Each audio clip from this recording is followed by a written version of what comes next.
All right, good morning. Tuesday in the third week of Easter, continuing on with John chapter 6. Remember, John chapter 6 begins with the multiplication of the loaves and the fishes, where the people at the end are so excited by this that they want to, and they believe that Jesus is a prophet like Moses, and they want to carry him off to be king. We then pick up the story yesterday, Monday's gospel reading, with the people finding Jesus again. Okay, so there was that brief moment where they cross the sea, Jesus walks on the water, okay, but the people don't see that. Okay, that's just Jesus and the disciples. But now we're on the other side of the sea. The people catch up with Jesus, and Jesus asks them to go deeper than the sign that he showed them. You know, don't seek food that you will grow hungry, seek food that will last for eternal life. You know, he wants the people to go deeper. And so in today's gospel, the people ask for a greater sign than the one that Jesus just did. Okay, so Jesus multiplies the loaves and the fishes. He's a prophet like Moses.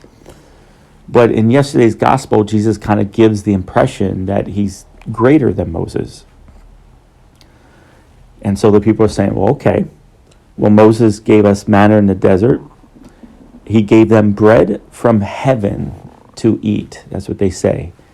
Bread to heaven. So, again, make an allusion back to Exodus 16, where the people are fed with manna in the desert. This manna was believed to be heavenly food. It was so sacred that they actually reserved it in the tabernacle, which ultimately then rested in the Holy of Holies in the temple. So again, kind of think of the tabernacle that we have today in our churches, you know, reserving the bread from heaven, the Eucharist. And that's what the people viewed the manna. This was not ordinary food. This was not food that you found in nature. This was miraculous bread, the bread of angels, that had a nice, sweet, distinctive taste to it. And so the people are asking Jesus to give something greater than that. Because remember, in the multiplication of the loaves and the fishes, it was just multiplying ordinary bread. But it wasn't the miraculous manna that Moses provided in the desert. And in fact, Jesus then corrects them. It wasn't Moses who gave it to you. It was my Father that gave you that bread from heaven. And the bread that is from heaven, it comes down from heaven and gives life to the world. So notice the people were sustained in the wilderness by the manna that came from heaven, the bread of angels, and it was given by Jesus' Father. My Father gives you the true bread, and the bread that he gives comes down from heaven. Well, just look at the incarnation, right? The incarnation is about what? God coming from heaven, the Son of God coming from heaven, becoming man.